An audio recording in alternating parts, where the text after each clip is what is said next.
Are you wondering how to pay your police clearance fees using 7-Eleven? Let's find out with this step-by-step guide. Ako po ay si Solomon Say ng Ilocano Defenders, and let me help you find out how to pay your police clearance fees using 7-Eleven.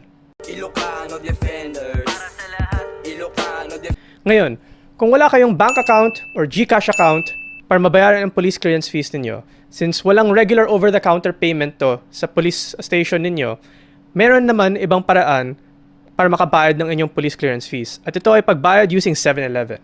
So, paano natin mababayaran yan via 7-Eleven? First, punta kayo sa pnpclearance.ph. So, may register or may login. So, I'm assuming alam nyo na paano mag-register dahil napanood nyo ng dating video natin.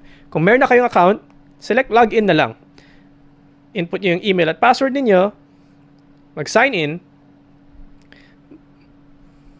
makita nyo ang clearance application. Select yung clearance application. Yan, makita mo ang details, appointment date, police station, at saka yung amount na kailangan bayaran. So, click here to pay for more payment options. Pagdating nyo dito, select mo na lang ang cash payment. I-complete niyo yung CAPTCHA. Kopya nyo lang ang nakasulat dyan mga letters or numbers. Accept yung certified terms and conditions. Yan. Ngayon, mapupunta ka sa MYEG Philippines Payment Method page. So, select nyo na lang 7-Eleven. Tapos, proceed. Makita mo na may convenience fee siya na 30 pesos. So, 180 pesos ang total nito. So, ngayon, kailangan nyo makuha itong reference number. Tsaka pupunta kayo sa mga any nearby 7-Eleven ninyo. So, ngayon na meron kayong payment reference number. Ngayon, may reference number na kayo after na-select nyo yung 7-Eleven being payment method. Ngayon, copy niyo ang reference number na yan at saka i-download niyo ang 7-Eleven Click app, which is ang CLIQQ app. I-download nyo yun sa Google Store, sa Android Store, or sa iPhone App Store ninyo. So, pag meron na kayong Click app, click nyo na lang ang Pay Bills,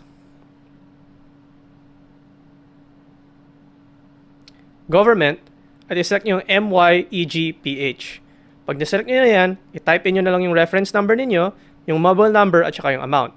Pag na-confirm mo na yan, may lalabas na barcode na kailangan nyong dalhin sa nearest 7-Eleven ninyo para mabayaran ang inyong bill. And that's how you pay online police clearance fees using 7-Eleven. Now, after nyo nakuha na ang police clearance ninyo, you can also verify to check kung legitimate ba or anong nakasulat dun sa police clearance niyo online dahil may barcode about police clearance. To find out how to verify or validate your police clearance, watch our next video. Salamat po. Ilocano Defenders. Para sa lahat. Ilocano Defenders. Laban sa lahat. Ilocano Defenders. Ilocano Defenders.